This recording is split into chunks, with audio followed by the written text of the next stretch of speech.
আজকে অবশ্যই আমাদের দিল্লিতে কিন্তু নজর রয়েছে আলাদা করে। সংসদীয় দলে ভাঙন রুখতে দিল্লিতে মমতা, কৌশলী বিক্ষুব্ধরাও। ব্যক্তিগতভাবে একাধিক সাংসদকে ফোন তৃণমূল সুপ্রিমোর, খবর সূত্রের। আর কি কি খবর পাওয়া যাচ্ছে দিল্লিতে এখন ঠিক কি চলছে সেটাই জানার চেষ্টা করবো আমাদের প্রতিনিধি জ্যোতির্ময় কর্মকারের কাছ থেকে। জ্যোতির্ময়, UEM Jaipur is a perfect target for prospective students aspiring for good jobs, good education with future-ready skills. দেখো, প্রাথমিকভাবে যে পরিকল্পনা ছিল, আজ 8 তারিখ মমতা বন্দ্যোপাধ্যায় যেদিন দিল্লিতে ইন্ডিয়া ব্লকের বৈঠকে যোগ দিচ্ছেন, সেদিনই সংসদীয় দলের ভাঙন নিশ্চিত করে ফেলা।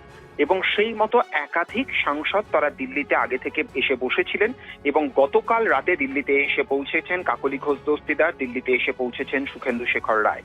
কিন্তু যে খবর আমরা সূত্র মারফত পাচ্ছি, অপর দিক থেকে মমতা বন্দ্যোপাধ্যায় শিবির থেকে দাবি করা হচ্ছে যে লোকসভার অন্তত 13 জন সাংসদ মমতা বন্দ্যোপাধ্যায়কে কথা দিয়েছেন যে তারা মমতা বন্দ্যোপাধ্যায়ের পাশে আছেন এবং প্রকৃত তৃণমূল ছেড়ে তারা যাচ্ছেন না। এর পাশাপাশি আরো বাকি সাজদা আহমেদ, খলিলুর রহমান, আবু তাহেরের মতো মুসলিম সাংসদরাও মমতা বন্দ্যোপাধ্যায়ের পাশে আছেন।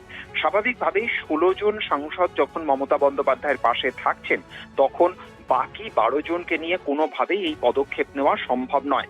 কিন্তু যে খবর আমরা সূত্র মারফত পাচ্ছি যে একাধিক সাংসদ যেহেতু তারা নিজেদের মধ্যে প্রতি মুহূর্তে আলোচনা করছেন, সেক্ষেত্রে তারা কোনো একটি পদক্ষেপ নিতে পারেন এবং শেষ পর্যন্ত তারা চমক দিতে পারে।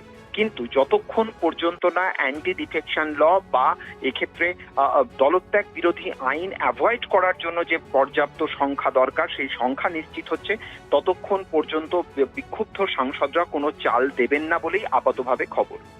একেবারে জ্যোতির্ময়, তুমি সঙ্গে থাকো।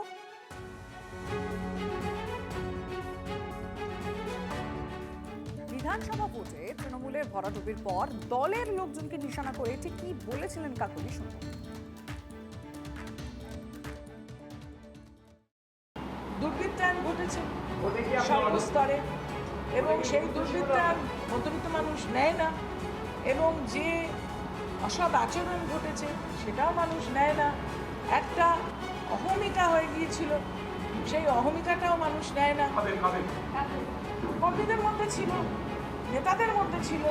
আমি তো কারোর নাম করে বলতে চাইছি না, আমি বলছি যে যে ধরনের একটা ভাব এসে গেছিল যে দল ক্ষমতায় আছে মানে আমি যা খুশি করতে পারি, কিন্তু গণতন্ত্রে যা খুশি করতে পারেন না।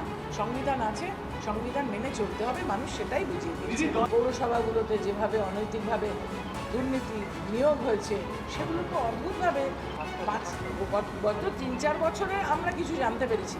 ভেতর ভেতরে কী হয়েছে তো কিছু জানতে পারিনি। ভেতর ভেতরে এরা যে করেছে সেটা তো আমরা কিছু ওপর থেকে বুঝতে পারিনি, অন্তত আমি বুঝতে পারিনি। जिसमें हवा भर दिया, कुछ नहीं होने वाला है। मैं खड़ा था, खड़ा हूँ दीदी के साथ और सदैव रहूंगा। मर जाऊंगा लेकिन दीदी के साथ खड़ा रहूंगा। अरे जो गद्दार है उसको गद्दारी करने दो, जो अच्छा है निकल जाए निकल जाए।